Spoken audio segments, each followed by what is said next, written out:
அண்மை செய்தியை பார்த்து கொண்டிருக்கிறோம். மீண்டும் சிஎஸ்கே அணியினுடைய கேப்டன் ஆகிறார் தோனி. இது தொடர்பான கூடுதல் விவரங்களோடு இணைகிறார் சிறப்பு செய்தியாளர் சடையாண்டி. தற்போது ஐபிஎல் போட்டிகளில் சிஎஸ்கேவினுடைய வெற்றி தொடர்பான பேச்சு மிக அதிகமாக பேசப்பட்டு வந்த நிலையில மீண்டும் கேப்டன் ஆகிறார் தோனி. என்ன காரணம்?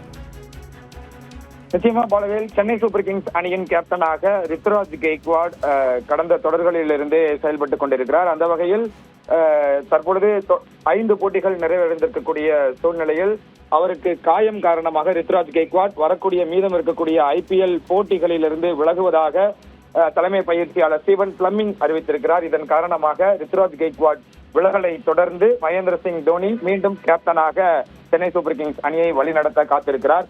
ராஜஸ்தான் ராயல்ஸ் அணிக்கு எதிராக தேஷ்பாண்டே வீசிய பந்து ரித்துராஜ் கெய்க்வாடின் முழங்கையில் பட்டது. இதன் காரணமாக அவர் தொடர்ந்து 3 நாட்கள் சிகிச்சையில் இருந்தார். காயம் காரணமாக பயிற்சியில் கூட அவரால் பங்கேற்க முடியவில்லை. கடந்த ஐபிஎல் போட்டியிலேயே மகேந்திர சிங் தோனி தான் கேப்டனாக செயல்பட போகிறார் என்ற ஒரு பேச்சு எடுபட்டது.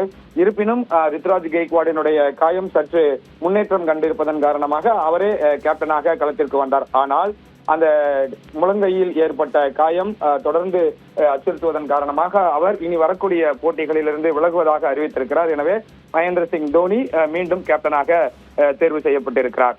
கிட்டத்தட்ட தொடர்ந்து 5 போட்டிகளில் விளையாடி இருக்கக்கூடிய சென்னை சூப்பர் கிங்ஸ் அணி மும்பை இந்தியன்ஸ் அணிக்காக ஒரே ஒரு போட்டியில் மட்டுமே வெற்றி பெற்றிருக்கிறது. அதனைத் தொடர்ந்து நடைபெற்ற 4 போட்டிகளிலுமே தொடர்ந்து தோல்வியை சந்தித்திருக்கிறது.